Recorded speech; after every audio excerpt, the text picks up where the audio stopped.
on this All computer. right. And we're live. Welcome to the Bitcoin with Dinny podcast, which used to be the Crypto with Dinny podcast. But then people like Andrew here gave me some stick over that and made me correct my ways. But Andrew, you're very, very welcome back. Thanks for having me, Danny. Always a pleasure speaking with you. Looking forward to it. Awesome, man. And that's where I want to start off with you because, you're a Bitcoin only guy. And maybe for people listening who are newer to the whole space, why are you Bitcoin only and what's the difference between, isn't it all the same, Bitcoin, crypto? Yeah, so why am I Bitcoin only? For starters, I wasn't always Bitcoin only, and most people who are referred to as Bitcoiners, most of them were not just Bitcoin only when they first became interested in Bitcoin and cryptocurrency and this whole world that we're all in. It's not just one reason. I mean, it's a multitude of reasons, but one thing I can start off with saying is that unlike Bitcoin, cryptocurrency has more similarities with the fiat system, which we are trying to replace, than Bitcoin. And how is that the case? Well, that's the case because I'll tell you what I was doing, I was just pulling up a quote from Gary Gensler, who's the chairman of the SEC. And he just said this a few days ago. So I'll just read his quote off, and this could be a good place to start. So he said, "Everything other than Bitcoin, you can find a website, you can find a group of entrepreneurs. They might set up their legal entities in a tax haven offshore. They might have a foundation. They might lawyer it up to try to arbitrage and make it hard jurisdictionally or so forth." And then he says, "They might drop their tokens overseas at first and contend or pretend that it is going to take 6 months before they come back to the US. But at the core, these tokens are securities because there is a group in the middle and the public is anticipating profits based on that group." So all these other cryptocurrencies are centralized. Okay, they may use the words decentralized and blockchain and all of these fancy, confusing buzzwords, but really what they're doing is hiding behind these confusing buzzwords, which the majority of the population does not understand. And they think that whoever's creating these cryptocurrencies is just a genius because they're using all these complex terms nobody understands. But in reality, it's a centralized team, and Bitcoin is entirely different from that because it's been the white paper was released October 31st, 2008, and it's 2023 now, and we still have no idea who created Bitcoin. And that's a good thing, to not have any central representative of what this is. That, in my opinion, gives Bitcoin more of a likelihood of being a successful form of money. I don't want anybody representing money itself. And yeah, so Bitcoin has no centralized teams. On a random note, October 31st, 2008 is a very interesting day for Bitcoin to be released into the world, because that is also the same exact day as Reformation Day, when Martin Luther pretty much initiated the separation between church and state. That was something that profoundly impacted society, profoundly. And I just find that interesting that the Bitcoin white paper was released on the same exact day. And where you're going with that is sort of one of Bitcoin's goals is to separate money and state. Exactly. Yes, exactly. And the only way we're going to do that is by having a form of money that cannot be cut off by the state. And in order for that to happen, then it needs to be truly decentralized, which no other cryptocurrency is, even Ethereum. Ethereum is not in any way decentralized. With Bitcoin, I mean, one example of how it's decentralized is there used to be a lot of FUD about the majority of Bitcoin's mining taking place in China. And people said that, the majority of the hash rate is coming from China, and this is a problem, and Bitcoin isn't decentralized, it's actually centralized because of these entities in China. And what happened? The Chinese government for like the fifth time they banned Bitcoin mining, and this time they were pretty serious about it. And so what happened is you had all these miners leave China. The hash rate dropped by, if I'm not mistaken, about 60%. And then now at this point in time, the hash rate is currently higher than it was when that Bitcoin mining ban happened. And what happened was people moved out of China and they went to other countries like the United States, where Bitcoin mining is welcome, and jurisdictions that didn't ban Bitcoin mining only became more profitable. So you have this game theory of, okay, well, you can try and ban Bitcoin mining at least, and but all that's going to do is it's going to hurt you. It's going to hurt your revenue as a government, and other nation states are going to benefit from your decision of banning it. So I find that pretty compelling. That's awesome. Yeah. And I think from my angle on it, it's, it takes a lot to get to where we are, I suppose, to differentiate between Bitcoin and crypto. My angle on it is just I deal with a lot of beginners and intermediate people who are just coming for the money aspect of it. I hear that crypto can make me money. I hear Bitcoin makes me money. And my way of protecting them and sort of what I found is I was like, well, 99% of what I do is Bitcoin education. So possibly being called Bitcoin with Dinny is a better fit. And I know that by people coming into the space and stacking sats, as we call it, which just means buying some Bitcoin, some Satoshis, on a regular period, either monthly or weekly or whatever you want to do. But in the history of this space, the 14-year history, people who have done that over a 4-year time frame are in a better financial position, and sometimes a much better financial position. But the same isn't true for crypto. With crypto, you can, like a lottery ticket, some people get really lucky, but the majority of people are just the bag holders to the insiders. And that's why I think, from a beginner point of view or an intermediate point of view, when you're coming into the space, focus a lot on Bitcoin, and then you might find that you don't need to focus on anything else, or you understand everything else, and you understand that it's not all it was made out to be. It's not the next Bitcoin. As Andreas Antonopoulos said nearly 10 years ago, like, I'm going to show you how to find the next Bitcoin. There is no next Bitcoin. Or as Michael Saylor said, Bitcoin is the next Bitcoin. Yeah, that was exactly what he said. Yeah. Right.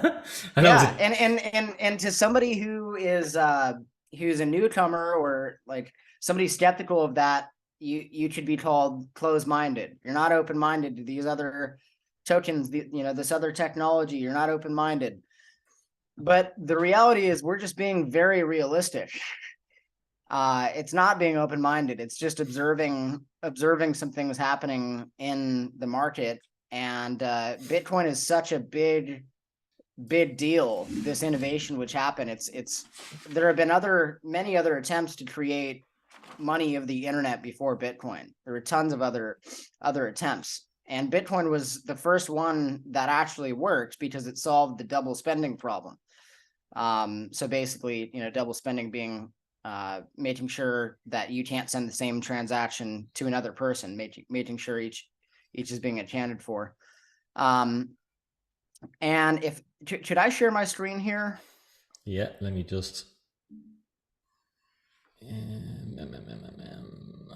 Who can share? All participants should be able to share it now, Andrew. Okay, yeah, I can share it now. Just to show your audience. So this is a post I made on LinkedIn. Can you see this? Yeah. Okay, so I said Bitcoin is the signal, crypto is the noise, HODL.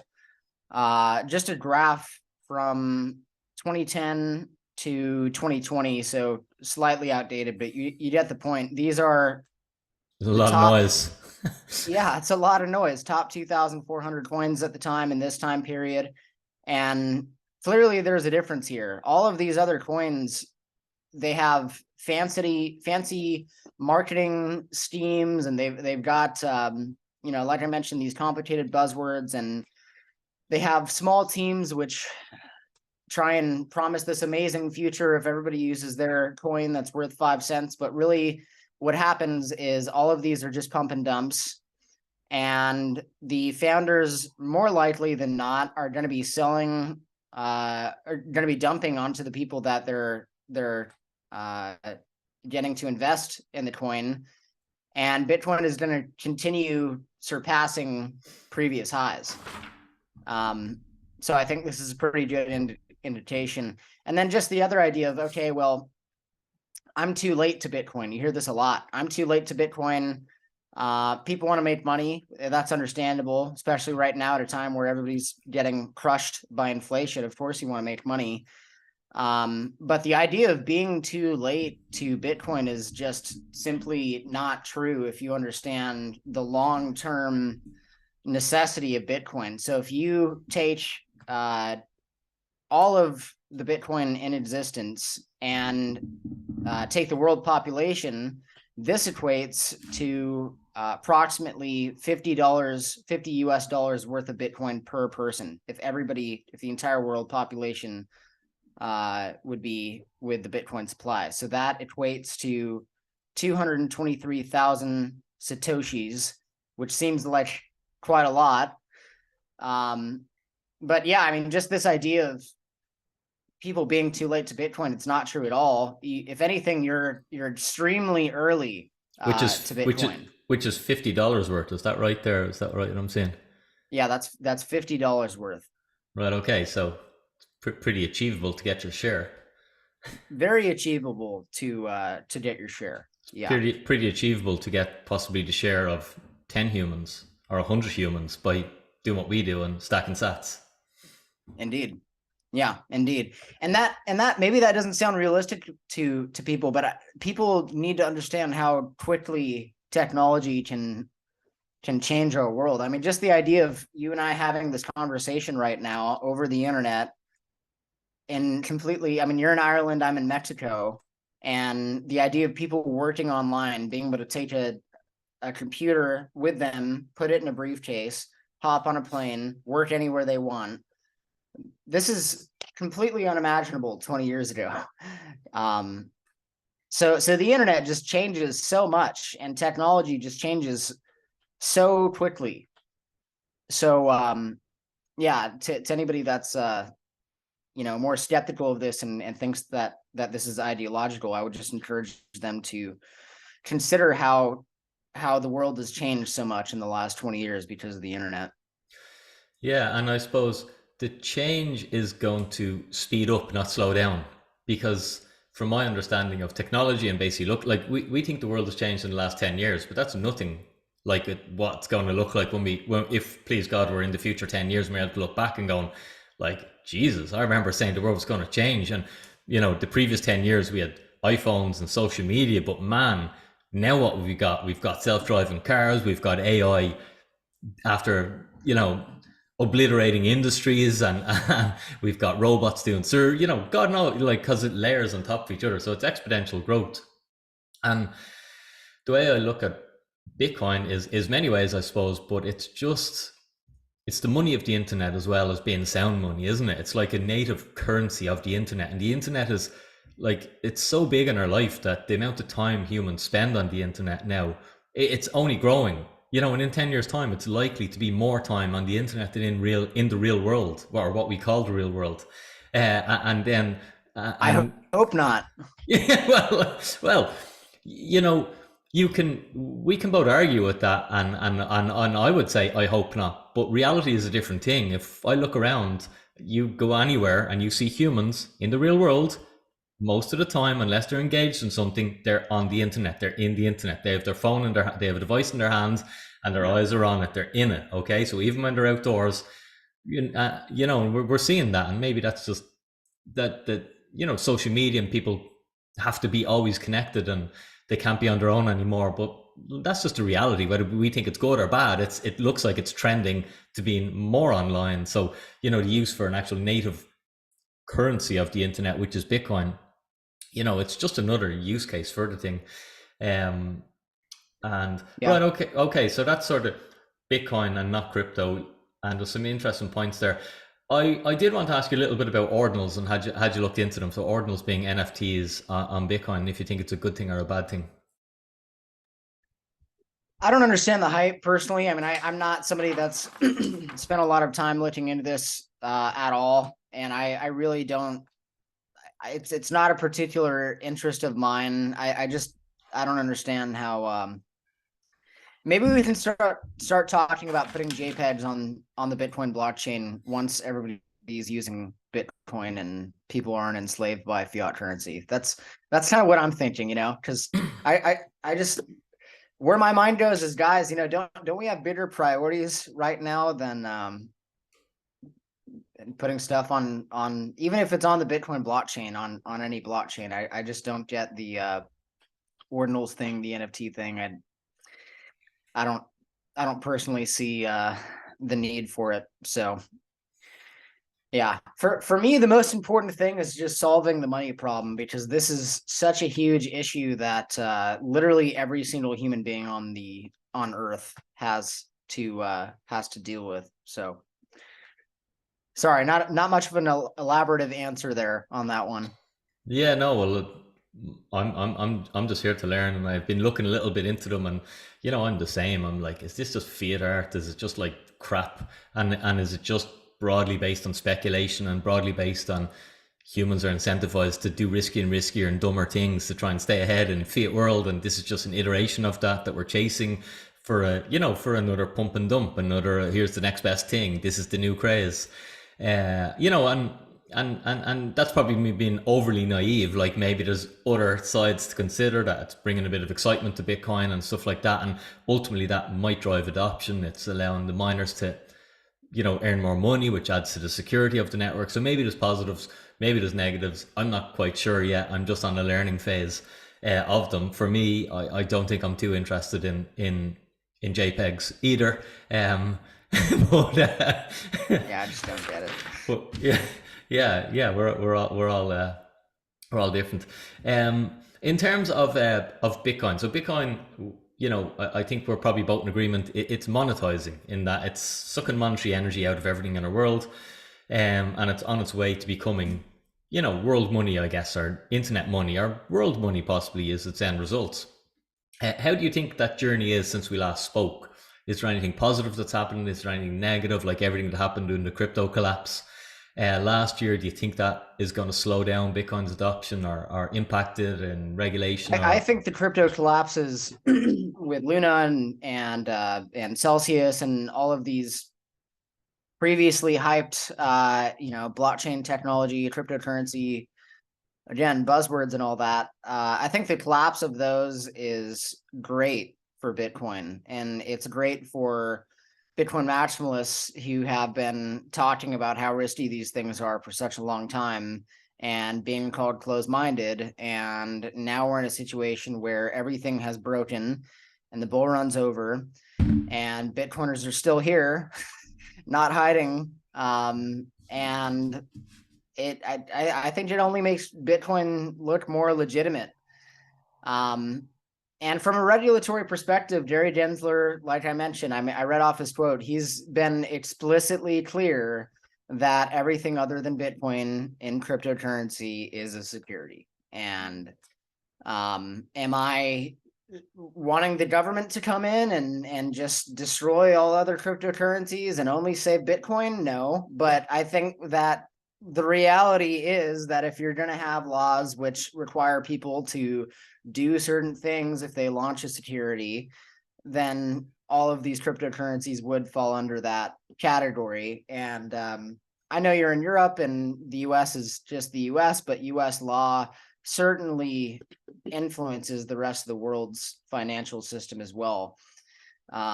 So yeah, and then as far as answering your question about, since we last spoke, how Bitcoin adoption's been, I think, I'm always posting on LinkedIn different things about adoption. I'm always posting about adoption and almost never talking about the price, because adoption is, in my opinion, a far more important metric to stay updated with. So yeah, just off the top of my head, a few things that I can think of is, for one, ExxonMobil, which is the largest US oil and gas producer, has now been mining Bitcoin for over 2 years.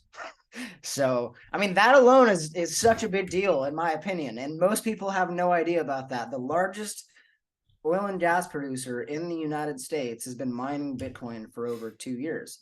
That's a very big deal. Aside from that, I also saw that Shell is sponsoring the next Bitcoin conference in Miami.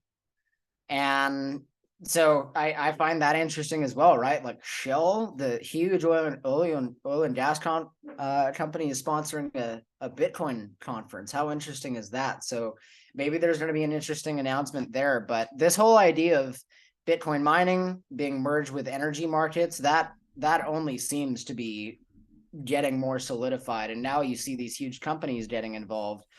One can only assume that it will continue going in this direction.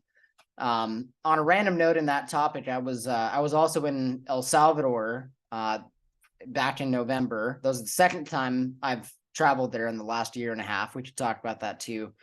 And just seeing the improvements in that country in the last year was phenomenal. And I happened to meet a gentleman who worked in the oil and gas industry for 25 years, worked for every big company you can think of in the oil and gas industry, traveled the whole world. Really interesting guy. And this is coming from somebody who's worked in that market for 25 years, and he was telling me that every oil and gas company you can think of is eventually going to be mining Bitcoin. So just an interesting perspective to hear from that guy, for whatever it's worth. I guess last thing I could mention before I let you respond here, I think I would like to share my screen one more time, if you don't mind. Do it. Just showing adoption, right? Because right now, what's the Bitcoin price? Like $23,000. It was $70,000 for a newbie that bought at like 50K, 60K, and now here we are. It's 23K, and they're still hanging on. That's tough. I understand. I've been in Bitcoin since 2017, and I understand how nerve-wracking this can be for somebody just getting involved. So what we did is we created a website at Bitcoin Reserve, and it's called theyownbitcoin.com. And what this is it's a list of all these famous people who have publicly confirmed that they own Bitcoin. So this is corporate executives and politicians and some notable figures, and just a good metric for adoption, right? And there's some pretty impressive names on the list. So we've got, I'll just read off a few if you don't mind. Yeah. Yeah. So CEO of Apple owns Bitcoin. Elon Musk, of course, he owns Bitcoin. Jack Dorsey, former CEO and co-founder of Twitter. Reid Hoffman, the co-founder of LinkedIn, has owned Bitcoin since like 2015. Nobody knows that. Rick Reeder, who's the chief information officer of BlackRock, owns Bitcoin. Steve Wozniak, who's the co-founder of Apple, owns Bitcoin, and also talks about how all these other cryptocurrencies are centralized Ponzi schemes. Literally use that phrase. Okay, so he's saying the same talking points that Bitcoin maximalists are saying. Steve Wozniak. Ray Dalio, founder of the world's largest hedge fund. List goes on and on. There's over 100 people on this list, and we're still adding more and more. We've got politicians on here who own Bitcoin, so tons of U.S. politicians.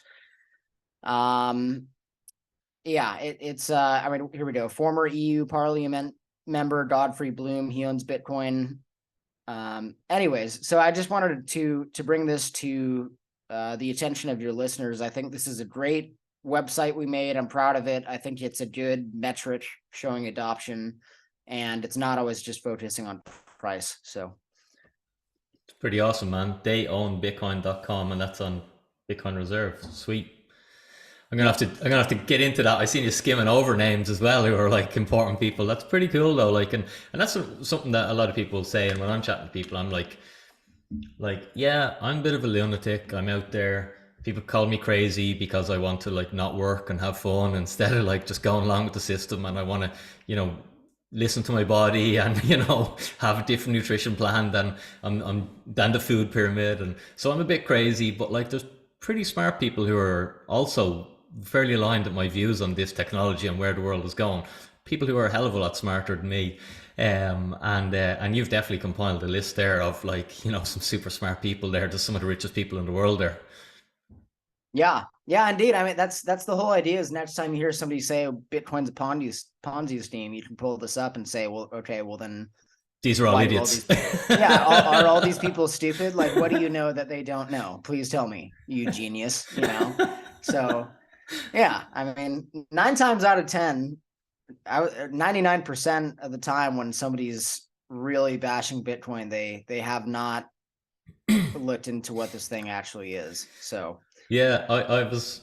We have a bit of a movement here in Ireland, and it's there's an Irish athlete, um, and he's doing a big push on keeping cash, and it's fantastic, like because we're seeing businesses putting up signs saying no cash anymore, card only, and that's terrible. Like his name is Paddy Houlihan, and Paddy is giving a push and putting his weight behind it as a professional athlete to go, no, we want that. This is not right. We want cash, and I've been sort of trying to orange pill Paddy a little bit about Bitcoin, help him understand it, and and we were having a bit of a back and forward there, just a tiny thing. And he was telling me, like, if they can ban cash, because cash can be banned in Ireland in the year 2099, we had the punt. That was our own currency, okay, the punt before the euro. And it was just decided that we go to the euro. Now, thousands and thousands of Irish people didn't want that. They didn't want to go from the punt to the euro. But it happened overnight. I remember I was working in a pub and I came into work hungover because I think it was on like New Year's Day or something. And we transitioned from the punt to the euro. I could be wrong in the date, but I remember just coming in and I was like, all right, I'm getting this funny money in now, and these punts are now obsolete. So they literally went obsolete overnight, and loads of people didn't want it. And I think, I'm saying to Paddy that, like, cash can be phased out with the change of a law. It's inevitable that our financial system will have to go to a digital euro to allow this big Ponzi scheme to continue. Okay, so we can all scream and cry about it, but it's inevitable. Not this year, not next year, possibly not for a decade, but it has to go that way. But you can't just get rid of Bitcoin by changing a law. China done it. It didn't stop Bitcoin. And that's like a communist regime. Like, we live in the free world where governments don't have that sort of overreach yet. You can turn off the internet and that doesn't kill Bitcoin. You can like confiscate computers and that doesn't kill Bitcoin.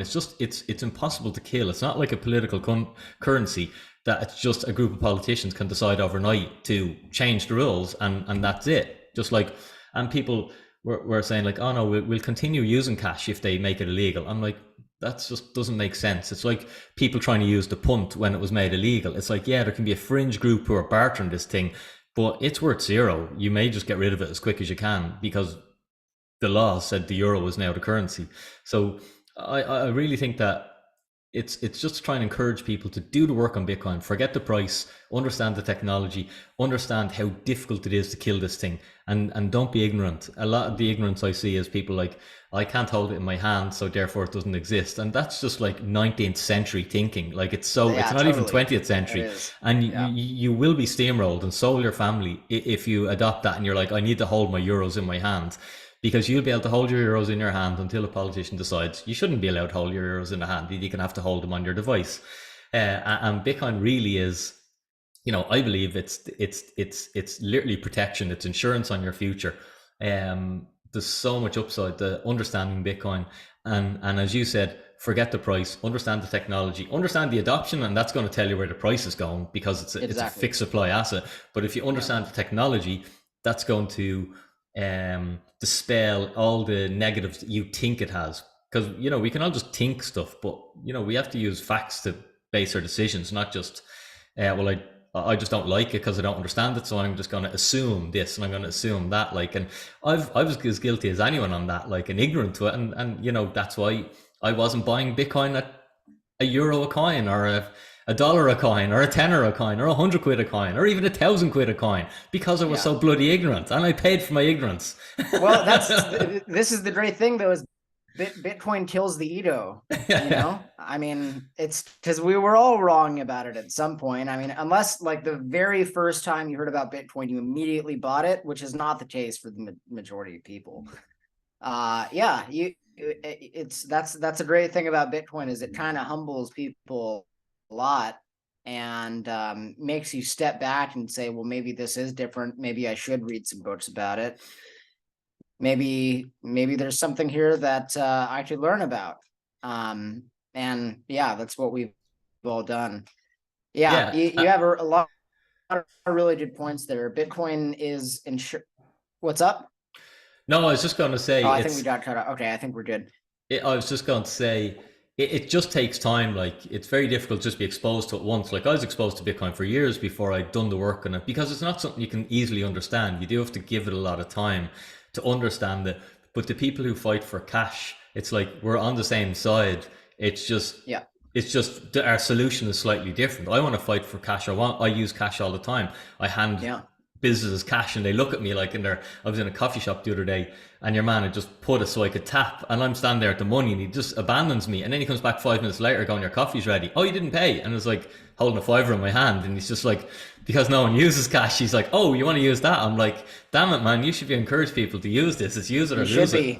Yeah, in the West, we're so used to just not using it now. It Yeah. really is a problem. I mean, everybody's just so used to swiping the card or taking out their phone and doing Apple Pay, and it is a sign of naivety indeed. And I really sympathize with that athlete you mentioned who's trying to push for people still using cash. But it's a great point you bring up because yeah, the reality is we can try and push as much as we want, but clearly the the EU and the US government and Western governments in general are trying to get us away from cash. And I'm not trying to sound like a conspiracy theorist or anything like that, but I certainly remember a point in time when everybody was afraid of cash giving people COVID. And immediately in my head, what I first thought of when I saw that happening is, well, that's a really good excuse for them to use to get people off of cash. So, but yeah, you're right. I mean, the reality is within the next decade, we can push as much as they want, but these people have an agenda, and they are, if we know one thing about Western governments right now is that they will not listen to the needs of their native citizens, and they will push for their agenda either way. And so the best thing we can do under that circumstance is accept the fact that they're going to do that and have an alternative system which they can't get their hands on and they can't censor and stop. That is a priority. Yeah, I mean, I use cash as much as I possibly can too, but the way I see it is we have, many people have talked about this too, but we have two roads. We have the CBDC road where they eliminate cash and they force the CBDC on everyone, and we're tracked, and it's a horrible situation. Or we go down the Bitcoin route and people opt out of this slave money. That's essentially what it is peasant money forced upon you that makes you poor, and opt out for money that is centric around the ideas of freedom, money that can't be inflated, money that can't be shut off, like they did with bank accounts of so many other people. And I think CBDCs will only propel Bitcoin adoption as well. Because if people have an option, if they have a way out of CBDCs, they're going to be taking it. So yeah, those are my thoughts. Yeah, I was one of my guys in my social media network shared with me, and it's something I've been saying since 2020. I'm like, start learning about Bitcoin, start stacking sats, because it's probably going to get more difficult to buy this thing in the future. In that, the on ramps are going to be squeezed, and we're seeing that here, particularly in the UK. People are just getting emails about, you're only going to be allowed by X amount of Bitcoin now a month, and it's like, it's my money. Why can't I buy like $2,000 a month? Why is that my limit? Or 500 quid a month? Why is that my limit? But it just seems to me, it's kind of funny because like you have no problem going down to the bookies, okay, selling your house for cash and just giving them all that money and gambling it away to nothing. No problem. Have at it. But you attempt to speculate, okay, on something that's going to possibly protect your purchasing power and put you in a unique financial position where you have independence and you can choose decisions that are right for you and your family, as opposed to going to have to beg. You can't be having any of that. Or we want to limit as much as that as you can get. Meanwhile, we're seeing private banks all over the world open up, Bitcoin desks to serve their high net worth clients, to allow them to go and buy, 5 million worth of Bitcoin. But the man on the street can't buy more than 500 quid's worth a month. It's just, you know, I don't like to be too conspiratorial, and I like to just, not.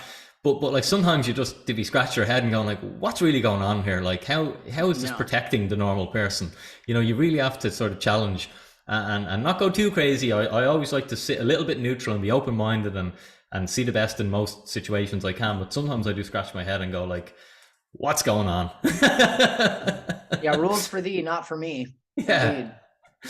Um, I'd love to chat to you a little bit about, let's talk about El Salvador for a minute, because for me, I think, I've said this in so many podcasts, Bitcoin changed your life, okay? Forget about the financial aspect of it. I didn't buy Bitcoin super early. It's more the mindset that it changed. It's more the hopefulness for the future that it changed, and it's more my demeanor now because I don't have those financial worries or burdens that I had before Bitcoin. So it's made me a better person. It's made me, have a more positive outlook on the future. And I find that it does that for most people who I work with, in a retiree club or a consulting. But you've been over in a country that's adopted this. So you're looking at it from a macro level. What's the feedback? Yeah, it is an amazing experience for anybody that wants to go have a fairly cheap vacation. I would recommend El Salvador. It's very safe. They claim that they're the safest country in Latin America now, which I've been living in Mexico as a digital nomad the last 3 years, and from an anecdotal perspective, I can tell you that I felt safer in El Salvador. So I mean, I didn't see the entire country. I didn't go out in the countryside. I mean, I really, I'm an American tourist in El Salvador, so Sure. take that for what it's worth. But what I can tell you, so I went in November of 2021 for the Adopting Bitcoin conference that they have. My favorite conference, great conference. And then went to the same conference November of 2022. And in that last year, just a year time frame, I did see some differences. The roads were very well paved, like everywhere in San Salvador. It was crazy how beautiful and nice and clean all of the roads were. And it's just funny. I'm from Los Angeles, and the freeways there, man, compared to the freeways in San Salvador, I'm not sure which one is in the third world country. Because San Salvador made Los Angeles look like it was in a third world country. Wow. As far as the cleanliness and the roads and things like that. So, and aside from that, there's kind of a general feeling of positivity in the air in El Salvador. People have been basically screwed over for the last 20 years in that country, and I've just, from the friends who live there that I've talked to, a lot of the population has just gotten very nihilistic because they're so used to getting screwed over by the government. They had a civil war in their country, and I mean, some of the stories I've heard of what have happened are just horrible. I mean, I've heard of, if you were just like an 18-year-old kid walking on the street during that time, you'd have a gang stop by you and force you to join the gang pretty much. And you'd see a shooting on every street, and just really like sounded like hell on earth from what I've heard from the locals there. And they are very happy with Bukele. The majority of people I spoke to there are extremely happy with him. He's totally cleaned up the country. So yeah, that's what I saw from a cultural perspective. As far as the Bitcoin thing, I want to say, and please don't quote me on this, but I want to say about 20 to 25% of the country accepts Bitcoin. I forget where I heard that statistic, but I think that's about where it's at. Which, yeah, I mean, you could be pessimistic and say, well, they made Bitcoin legal tender over a year ago, and only 25% of the country accepts it. Maybe, but from my perspective, that's pretty darn good for an entire country to have 25% of the nation accepting Bitcoin already. That's pretty good. They had 4 million app downloads with Chivo Wallet, which is the government created Bitcoin wallet. You don't have to use Chivo Wallet. People have had a lot of problems with it. It's been getting better. But basically, the government said, hey, if you want $30 for free worth of Bitcoin, then we'll give it to you. Just download Chivo Wallet. And the country's population of 6.5 million. So 4 million app downloads, pretty good. Yeah, so what else? I mean, a lot of people, if they don't accept Bitcoin, they're open to accepting it. It's just a confusing learning barrier. So if you're like a motivated Bitcoiner, you can easily teach them. Like, for example, I do Brazilian Jiu-Jitsu. I love it. I've been doing it for years. And I found a gym there and they didn't accept Bitcoin, but I just talked to the owner and took 5 to 10 minutes and now he accepts Bitcoin. So yeah, super easy. But yeah, it's an amazing experience. And honestly, it really, I think it provides the world to see some form of hope, because what they're doing is so simple yet so desired. They clean the country up, very minimal crime now. They adopted the native currency of the internet, and they were rejecting globalist policies, and it really simple things, but a lot of people are going to be wanting those things as time goes on. And I think it's only logical that if they can continue maintaining the power that they have and the order that they have, I think it's only going to grow, and it's going to look like the next Hong Kong or the next Dubai or Singapore. It's going to be a huge economic hub for the world. Yeah, it's amazing. I've seen their GDP improvements in the stats somewhere. I think it was even earlier this year maybe, and they just had like, they were the only country in the world that had grew their GDP, like where everywhere else was falling apart. And it's just like, yeah, it's the first time in the country's history they've had double-digit GDP since they made Bitcoin legal tender. Yeah, and it's just like, for all the naysayers, it's like, how can you bash Bitcoin? Like, can't you see the positive effect it's having on actual humans, even if you don't want it? Just look what it's doing for those who do embrace it. It only brings positivity, I think. Yeah, indeed, absolutely. And a lot of people from Europe are interested in moving there because you look at the European globalist policies which are being put in right now, and it's like, dang, they want people to freeze in their homes, and just they're thinking about banning Bitcoin mining. And I think it's very sad. I hope I don't see so many Europeans going to Latin America, because what a shame it would be to have people leave their homelands because life there just got unbearable. So Yeah, no, it's definitely somewhere I'd like to go on holidays anyway, because I'm into surfing and I never even knew it was a surf destination until Bitcoin. And it's just like, it's just like now it's going to be somewhere where I'm going to go, and possibly it's going to be somewhere where I'm going to like, and I'm going to go back there. And instead of going to Bali or these other places, I'm gonna head over there. You were chatting to me a little bit about being on a Bitcoin standard. So you're personally more or less, or are you on a full Bitcoin standard? yeah, I'm on a full. I'll just dox everything here. That's fine. I'm pretty public, but yeah, I live on Bitcoin. I used to own physical gold, physical silver. I used to own stocks. My entire net worth is in Bitcoin, which I would not recommend for somebody that's 65 years old and has a retirement account. Sure. But I'm 26, and I'm very used to seeing this thing go up and down and up and down. And I'm just at a point where I personally, for somebody my age, I feel that while the price can be volatile, other things are very volatile right now, and Bitcoin is less volatile than the S&P 500 in the last year. And I think its only logical adoption will only continue to grow. So personally, I don't want to hold anything else. So you just see everything else as being inferior? I do. I don't think gold is.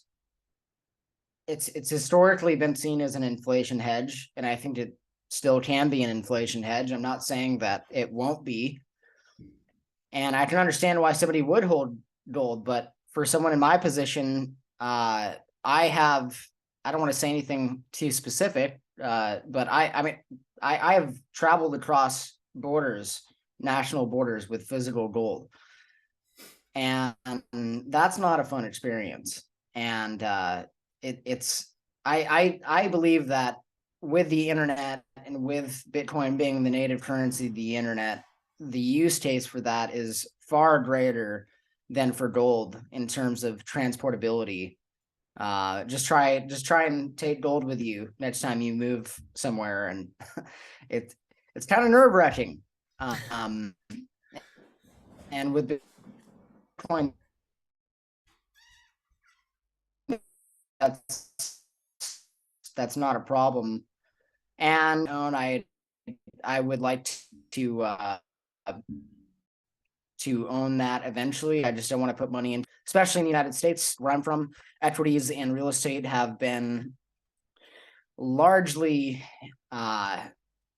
inflated because people need a place to invest their money. People can't just hold cash because they're going to get destroyed through inflation. So what's everybody going to be doing? Most likely, well, they're going to be taking their cash and putting it in the stock market and hoping that the return is greater than the rate of inflation, which makes equities balloon up and have prices which they probably shouldn't have. And same thing with real estate. The real estate market right now is just like,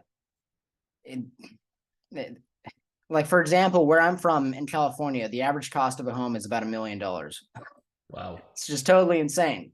I mean, I remember 22 years ago, my mother, single mom, bought a home in a really nice area for $240,000, and it was just her working a full-time job. I mean, that's right now the same home is literally worth $1,700,000. Like, wow. I just don't think that's a sustainable place to put your money. So that would be my answer. Makes sense, man. Just as we wrap up, tell us a little bit about what's gone down with Bitcoin Reserve, or what's happening for anyone who maybe hasn't heard of you guys. Yeah, absolutely. So we're a Bitcoin only brokerage, and our goal is to make it as easy as possible for people to acquire Bitcoin safely and in a secure manner. Yeah, I really appreciate the fact that I work at a company. I work with people who have the same vision about Bitcoin. And you go on like Kraken, for example, and you're going to be bombarded, or Coinbase or Binance or any of these exchanges, and you're going to be bombarded by hey, you can stake your coins and earn this percentage of yield, and you can see all these thousands of other cryptocurrencies. And for us, we want to help people adopt the next generation of money, which is Bitcoin. So we're constantly putting out new content on Bitcoin, constantly helping people buy it, especially high net worth individuals. We are a company which offers 24/7 service, like with real human beings that a high net worth individual can call on the phone and speak with about any concern. And that's something really important. Especially for, somebody that's usually going to be older and they've acquired a significant amount of wealth in their life. This Bitcoin thing is very intimidating for them to be getting involved, and they're going to want somebody to help them throughout the process. And that's what we offer. So I just love doing what I do. I can work from anywhere. I work with great people who I consider friends and allies, and respected people in the space. And yeah, just happy to call this my mission. It's awesome, man. Fair play. And it's possibly not difficult for you because you're a very principled person, I think, from what I know of you, from chatting to you. But there's definitely there's the carrot of, if you want to do crypto stuff, you're possibly going to get more customers and earn more money. So I think, like, fair play on just sticking to the mission and saying no to the easy money, I suppose. Principles are expensive. Yeah, they are. Definitely. I get that too, man. Yeah, absolutely. And I mean, in some ways, I can totally understand. I can totally understand why they do it. I mean, one example that comes to mind is like Trezor, the hardware wallet. They offer support for a bunch of other crypto tokens, but their entire team, they're all Bitcoiners. So I know they just offer those things because it probably provides an additional form of revenue, and people are going to want to gamble with those things anyways. So, and they're not facilitating it. But and they've done a lot of really good things for Bitcoin. I mean, they with Bit39 and they're a solid team. So I think it depends. But yeah, with Bitcoin Reserve, we want to keep it as simple as possible. Whenever your rich uncle finally decides to buy Bitcoin, we don't want him to get distracted by Dogecoin and Ethereum and Litecoin and XRP and all that garbage. So yeah.